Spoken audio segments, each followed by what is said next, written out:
জাতীয় থেকে আন্তর্জাতিক প্রান্তিক জনপদ থেকে নগর চারপাশ ঠিক কী ঘটছে এই মুহূর্তে তা নিয়ে আয়োজন এখন চারদিক। সঙ্গে আছি আমি সিফাত শাহরিয়ার। প্রধান উপদেষ্টা ডক্টর ইউনূস রাষ্ট্র মেরামতেই আগ্রহী, নির্বাচনে অংশ নিতে চান না তিনি। ব্রিফিংয়ে এ কথা জানিয়েছেন প্রধান উপদেষ্টার প্রেস সচিব শফিকুল আলম। সোমবার সন্ধ্যায় ফরেন সার্ভিস একাডেমিতে এক সংবাদ সম্মেলনে প্রেস সচিব শফিকুল আলম আরও বলেন, কেবল দেশ সংস্কার করতে দায়িত্ব নিয়েছেন ডক্টর ইউনূস। আগামীতে কোনো নির্বাচনে অংশ গ্রহণ করতে আগ্রহী নন তিনি। এছাড়া জাতিসংঘে প্রধান উপদেষ্টার সফর বাংলাদেশের ইতিহাসে অন্যতম সফল সফর বলেও দাবি করেছেন প্রেস সচিব। তার 4 দিনের সফরে 12টি দেশের সরকার, রাষ্ট্রপ্রধান ও বিভিন্ন আন্তর্জাতিক সংস্থার প্রধানদের সাথে বৈঠক করেছেন ডক্টর ইউনূস। আর সবাই বাংলাদেশের পাশে থাকার ব্যাপারে আশ্বস্ত করেছেন। আমাদের সামনে থেকে যেটা হবে যে এবং উনি রাষ্ট্র মেরামতের যে কাজটা, এটাকে উনি ভাবছেন যে এটা বাংলাদেশের জন্য, এটা হচ্ছে বাংলাদেশের নতুন জেনারেশন, বাংলাদেশের নতুন বাংলাদেশের জন্য এটা একটা বিগেস্ট অপরচুনিটি। এবং এইটা একটা খুবই মহৎ একটা কাজ।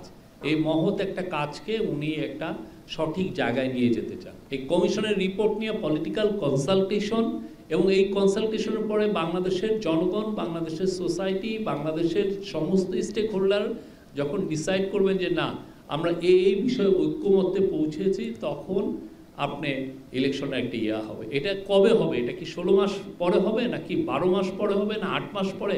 এটা আসলে এখনই নির্ধারিত করা যাচ্ছে না। এদিকে সরকারি চাকরির বয়সসীমা 35 দাবি করা আন্দোলনকারীদের উপর টিয়ার শেল এবং সাউন্ড গ্রেনেড নিক্ষেপ করেছে পুলিশ। সোমবার সকালে চাকরিতে প্রবেশ সীমা 35 করার দাবিতে শাহবাগে সমাবেশ শেষে অন্তর্বর্তী সরকারের প্রধান উপদেষ্টার বাসভবন যমুনার সামনে অবস্থান নেন আন্দোলনকারীরা। এক পর্যায়ে মিছিল ও স্লোগান দেওয়ার সময় তাদের উপর টিয়ারশেল নিক্ষেপ করে পুলিশ। আহত হয় বেশ কয়েকজন শিক্ষার্থী।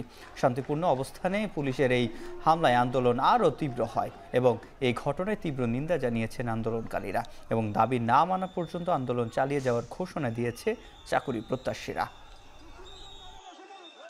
যে কোনো প্রতিষ্ঠানে আমাদের প্রবেশাধিকার প্রশ্নে আমাদের বয়স 35 করার দাবিতে আমরা এই যুক্তিকে আন্দোলন করে যাচ্ছি। বিশ্বের 162 দেশে চাকরিতে আবেদনের বয়সসীমা 35। সেই সমস্ত দেশে 35 করার ফলে তাদের মানব সম্পদ দক্ষ হয়েছে, গবেষণা এগিয়ে গিয়েছে। দাবি না মানা পর্যন্ত আমরা রাজপথেই থাকব। সরকারি চাকরিতে প্রবেশের বয়সসীমা 35 করার বিষয়ে আহ্বায়ক কমিটি গঠন করা হয়েছে। কমিটিতে 7 দিনের মধ্যে প্রতিবেদন জমা দিতে নির্দেশ দেওয়া হয়েছে।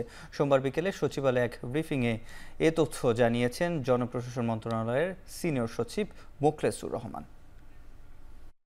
চাকরিতে প্রবেশের বয়স বৃদ্ধির বিষয়ে যে নানানভাবে আন্দোলন দাবির প্রেক্ষিতে একটা কমিটি করেছেন।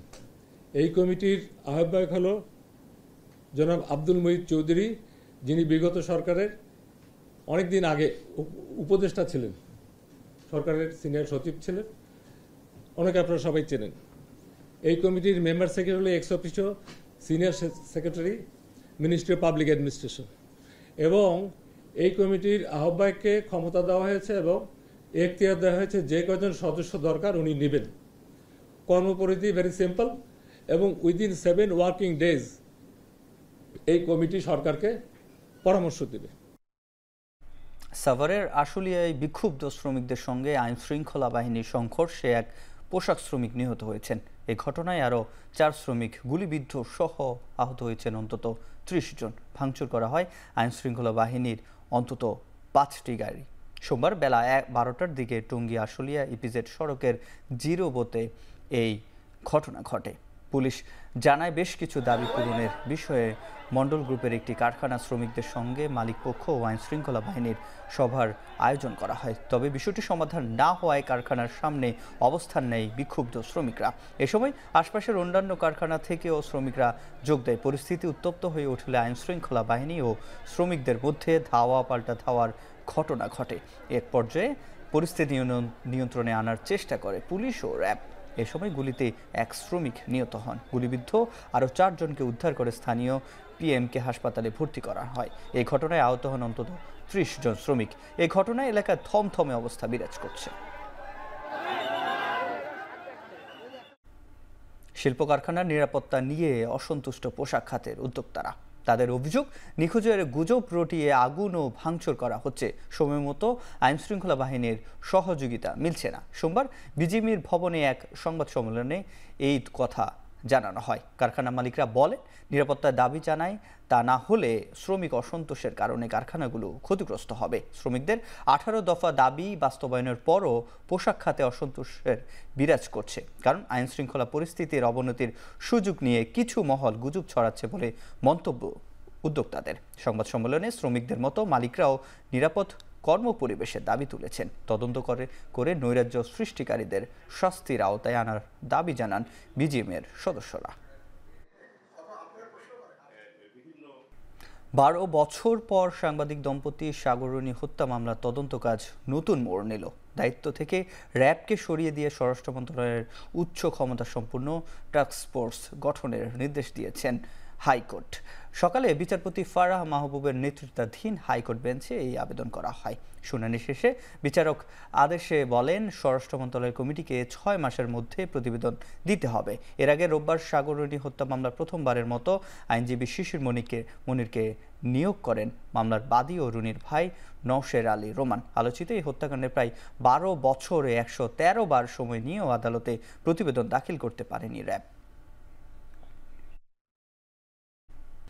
চট্টগ্রামের কর্ণফুলী নদীতে তেলবাহী জাহাজ বাংলার জ্যোতিতে বিস্ফোরণের ঘটনায় এক শিক্ষানবিশ ক্যাডেট সহ 2 জনের মৃত্যু হয়েছে।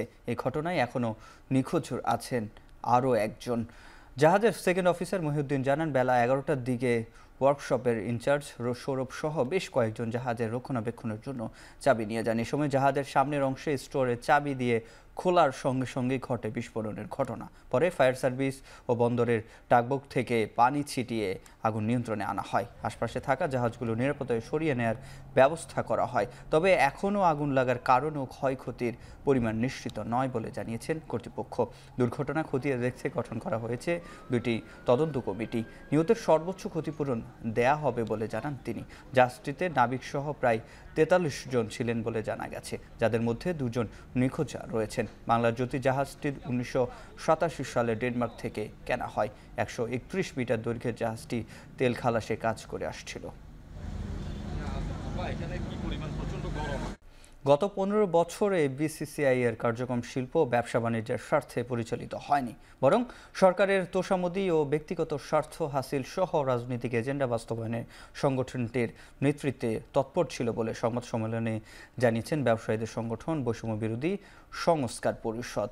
সোমবার সংবাদ সম্মেলনে বলা হয়, বাজার নিয়ন্ত্রণে বিসিসিআই এর উদাসীনতা এবং ব্যর্থতার কারণে নিত্যপণ্যের মূল্য দ্বিগুণ বাড়িয়ে মুনাফা লুটেছে একটি মহল। শুধু তাই নয়, শুধুমাত্র কর্পোরেট ব্যবসায়ী ও হাউসগুলোর স্বার্থ রক্ষার কাজে ব্যস্ত ছিল এফবিসিসিআই এর তৎকালীন নেতৃত্ব, আর বঞ্চিত হয়েছে মাঝারি ও ক্ষুদ্র ব্যবসায়ীরা। সেই সাথে এফবিসিসিআই এর সংস্কারে 8 প্রস্তাব দিয়েছেন ব্যবসায়ীরা। এবার আন্তর্জাতিক প্রসঙ্গ।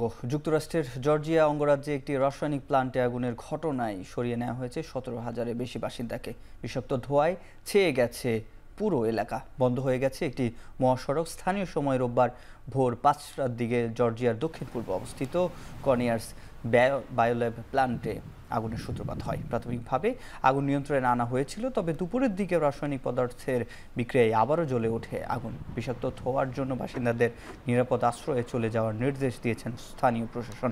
আগুন নিয়ন্ত্রণে কাজ করছে দমকল বাহিনীর কর্মীরা। শেষ করছি এখন চারদিক। এখন টেলিভিশন ওয়েবসাইটে দেখতে ভিজিট করুন www.ekon.tv। এখন টেলিভিশন ফেসবুকে দেখতে ভিজিট করুন facebook.com/tv.ekon। এখন টেলিভিশন ইউটিউবে দেখতে ভিজিট করুন youtube.com/c/ekontv।